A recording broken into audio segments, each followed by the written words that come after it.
जय हिंद। मैं Sapna Agrawal from I big wonder. कितनी अजीब बात है ना, साल दर साल पढ़ाई करने के बाद जब बच्चे 10th या 12th का बोर्ड एग्जाम देते हैं, फाइनल एग्जाम देने के बाद बहुत सारे बच्चे बड़े अच्छे नंबर्स में पास होते हैं, कुछ मीडियोकर्स और कुछ एक बच्चे फेल हो जाते हैं।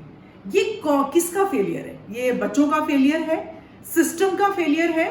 और अगर मैं इस वक्त ये बोलूं कि बोर्ड एग्जाम में बच्चों को फेल नहीं करना चाहिए, तो बहुत सारे एजुकेशनिस्ट या एक पूरा तबका शायद मेरे को ट्रोल करेंगे और वो कहेंगे कि हमारे उनका एक ये होता है ना कि हमारे हाथ में तो यही पावर है बच्चे को पास या फेल करना।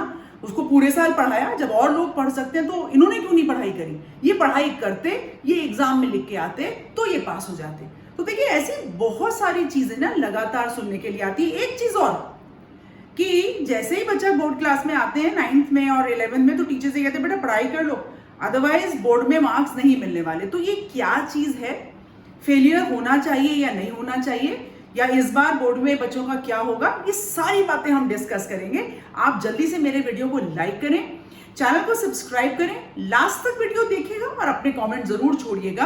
आपका क्या मानना है? अग्री करते हैं या डिसएग्री करते हैं? कुछ एक सवाल भी बीच में पूछने वाली हूं आज आपसे, उस पर भी आप बीच बीच में अपने कमेंट्स छोड़िएगा। तो देखिए, क्या होता है जब बच्चा एक स्कूल सिस्टम में पढ़ रहा है, मतलब छोटी क्लास से लेकर कक्षा 1 से, मैं किंडरगार्टन की बात ही नहीं कर रही हूँ, कक्षा 1 से लेकर पहुंचा बच्चा और बोर्ड क्लास तक पहुंचा, ऐसा क्या हुआ होगा जरा उस पर विचार करके देखते हैं। क्योंकि क्लास 10 तक तो सभी बच्चे लगभग एक जैसी चीजें पढ़ते हैं, कोई बहुत ज्यादा फर्क नहीं है। 11-12 में मैं जरूर समझ सकती हूँ कि सब्जेक्ट्स को आइडेंटिफाई किया जाता है और उन सब्जेक्ट्स के आधार पर बच्चा अपने आगे पढ़ाई करता है।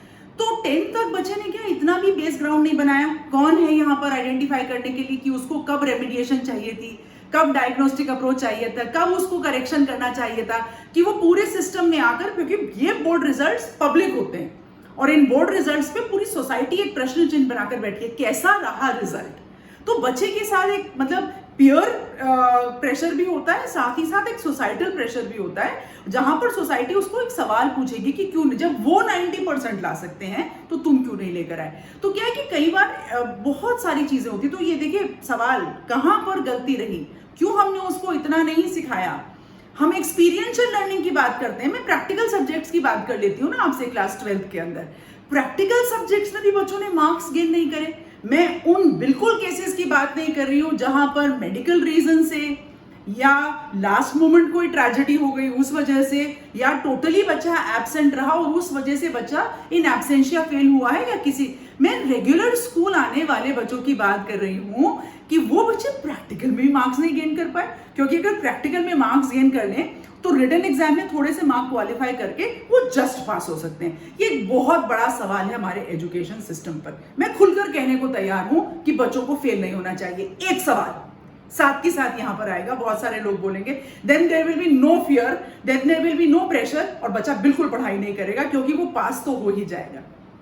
इस समाज में, इस सिस्टम के अंदर एक तरफ हम कहते हैं कि मार्क्स की कोई वैल्यू नहीं है, दूसरी तरफ हम जब सिलेक्शन प्रोसीजर्स करते हैं कहीं पर भी तो वहां पर मार्क्स को तवज्जो दी जाती है। अभी सीयूईटी हुआ, होपफुली सीयूईटी के ग्रेड्स को या सीयूईटी की रैंकिंग्स को मैक्सिमम यूनिवर्सिटी और higher colleges, higher education honour करेंगे और उसी चीज को फॉलो किया जाएगा। लेकिन मुझे सच में बताइएगा कि अगर आपके घर का बच्चा नंबर नहीं लेकर आए, 33% पे पास हो जाए, तो क्या आप अपने ही बच्चे को हीन भावना से नहीं देखते?